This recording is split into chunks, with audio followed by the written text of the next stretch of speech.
Alright, goodies everybody, my name is EdenVine and welcome to this video on card categories. So first of all, what is a category and where to see them? A category defines some characteristics of a card, for example, special interactions and synergies with other cards of the same category.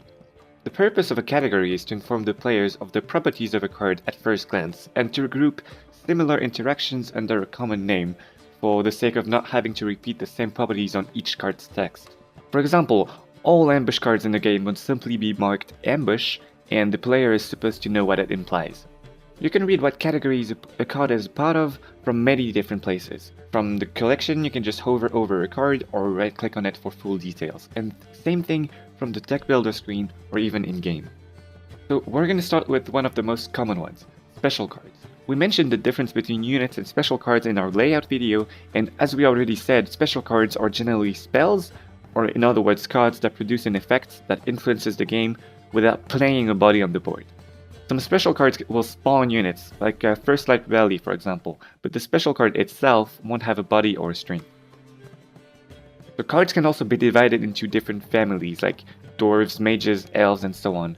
Family is not the official terminology, but I think it's much easier to understand it if we call them that way. Some of these categories have actual synergies between them and are pretty impactful. For example, you have elves, dwarves, machines, wild-hunt units, breedable units, and of course devourers, which are at the core of the consume archetypes.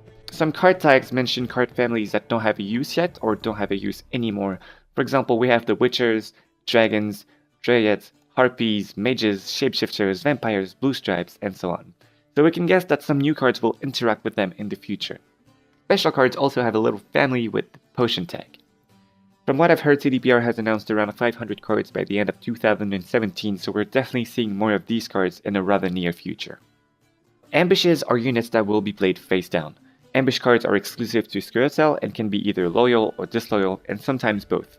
Ambush cards will flip and proc their effect when the condition written on the card is met. It can be a certain amount of turns, or a certain event, like when a special card is being played or when the opponent plays a unit, for example. When an ambush card is face down, there are very little ways to interact with it, as it cannot be targeted, damaged, or destroyed by Scorch, for example. Currently, the only card that can kill face down ambushes is Moran, and it's the Scoia'tael faction card. Next on is the weather category, and cards that can trigger a weather effect. There are 3 different weather effects, each affecting one particular row. Frost is played on the melee row, Fog is played on the range row, the middle one, and Rain is played on the siege row, the one closest to the players. When played, a weather effect reduces the strength of all non-weather immune units to 1. Units played into weather will also see their strength being reduced, unless they're immune to weather.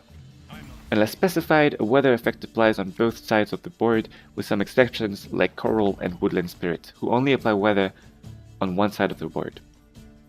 As I said, weather immune units won't be affected by weather effects, and their strength will remain unchanged if a weather card is played on their row. Gold cards are also immune to weather by default, but will be affected by weather if they get demoted to silver, unless they are weather immune in addition to being gold, like Imlerith is, for example. If a weather immune unit is locked, it loses its immunity, and is affected by weather just like any regular card. Weather can be cleared by the card Clear Skies, in which case all units will be reset to the strength they had before the weather effect was applied, taking buffs and damage dealt to them into account. If a unit has been buffed or damaged while affected by the weather, these strength modifications will also be taken into account. The next 3 card categories are a little bit less self-explanatory, which is why I wanted to make this video in the first place. A Permadeath unit cannot be resurrected. There used to be some exceptions to this rule, but it seems like CDPR is really trying to make sure that no card can resurrect Permadeath cards.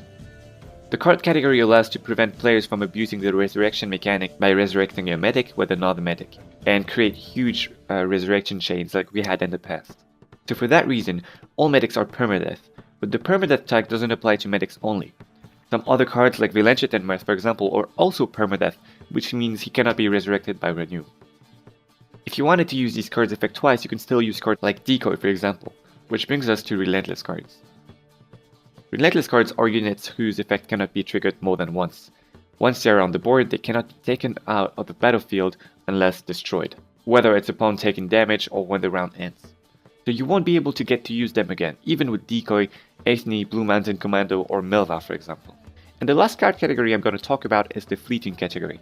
When a fleeting card is moved to the graveyard, it is banished from the game. which means the card will completely disappear and you won't be able to interact with it. It won't be able to be resurrected, any spell that is banished won't be able to be brought back by a glaze, for example. You can recognize when a card is being banished thanks to a little animation.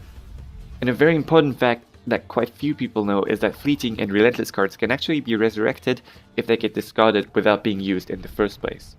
So as you can see on the video, I tried it in a custom game against the AI where I resurrected Regis, a relentless unit, and I used a glaze on Aromancy, a fleeting special card, after having discarded both of them with the last wish.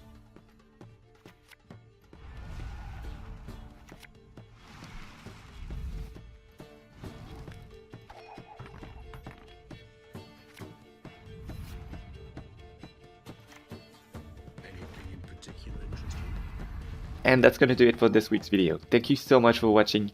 Next week's topic is going to be an introduction to all factions and leaders, so that you can know what decks to expect whenever you face a certain leader or faction and so on. So it's going to talk a little bit about deck archetypes, but mostly faction and leader identity.